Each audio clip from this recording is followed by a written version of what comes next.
It's not every day that I get in front of a camera and talk about a movie, but this movie is just. I will not address the movie I just saw as Fantastic Four for three reasons. One, it draws no similarities from its source material whatsoever. Two, it's not fantastic, to say the least. I'll get into more detail, but it's not good. And three, it's advertised as Fant Four Stick. Fant Four Stick. Yeah, it's not even advertised as Fantastic Four. So Fant Four Stick is a reboot of the movies we got in 2005 and 2007, and is ironically the fourth attempt to try to get Fantastic Four off the ground and into the Marvel world of pictures, although Marvel doesn't even have the rights to this movie. Fox has the rights, which you can tell it's quite a different production team than, let's say, Ant-Man. So, first of all, let's start off with the positives of the movie. What did I like? The casting was okay. The casting was...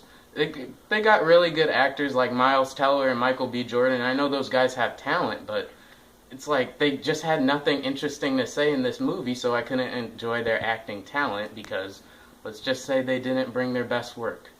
So this movie, overall, it's just...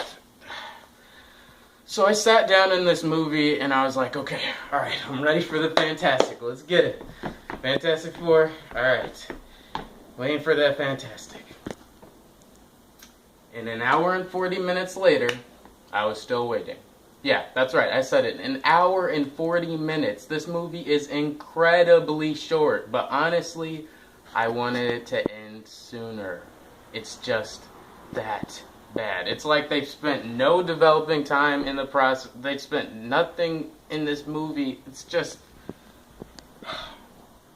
The greatest flaw of this movie is that it's just plain boring. Nothing in this movie is eventful or interesting or makes any sort of sense. And the second biggest problem I have with this movie is it's just not only that it's boring, it's just that as soon as the four get their powers, you'd think I'd be more interested, but no, I just got more bored because it took the four a whole hour out of an hour and 40-minute movie. It took them a whole hour to get their powers. That was a huge problem. So I couldn't enjoy it, to say the least, and it was this boring, I just couldn't...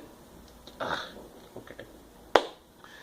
As soon as they get their powers, the film cuts a year into the future where they can see they clearly have the hang of it. But the problem is the four they don't feel like a super team. Every single member has their own agenda, and they're in their own islands of isolation that you don't feel like they're a team by the end of the movie. And that's just... It was horrible.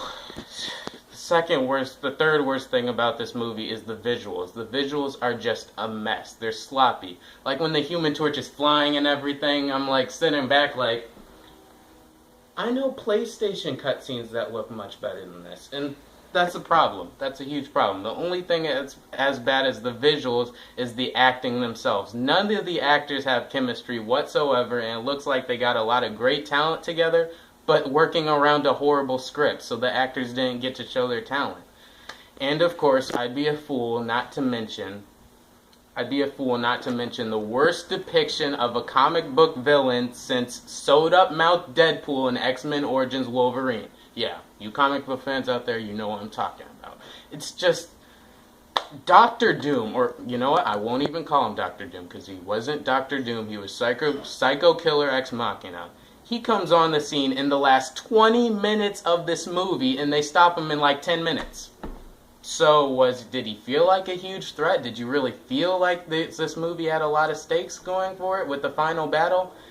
No, you didn't. Just horrible villain. He had his development was just horrible from the ground up. Like, just from his first scene, you see Victor is being recruited for the space project they're all collaborating on, and they're saying, okay, Victor, we need you on board for this. And he's like, I don't know, the world's gonna burn anyway. So he's just like a very pessimistic dude that you don't even feel like you know him that well to begin with. So it's just horrible. This movie is so horrible. I have to say, I gotta choose this movie over Fantastic.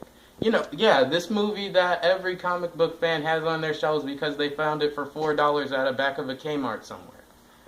This movie is better.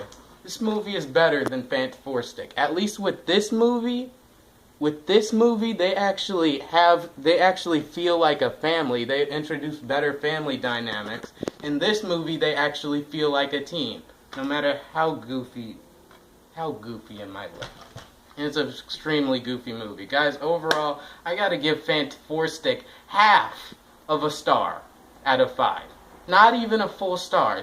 When I think of the positives of this movie, when I walked out and I was like, okay, what's good about this movie? Honestly, I just thought of shots from the trailer that didn't even make it to the final cut of the movie. This movie's so bad, the director discredited his work.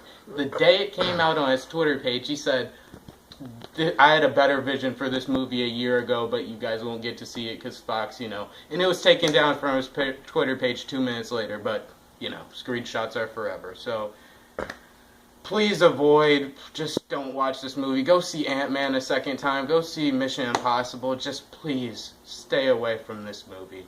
Alright guys, thanks for watching my first video review. If you liked it, please share or comment or any other suggestions for movies that you want me to review. And I'm out for now.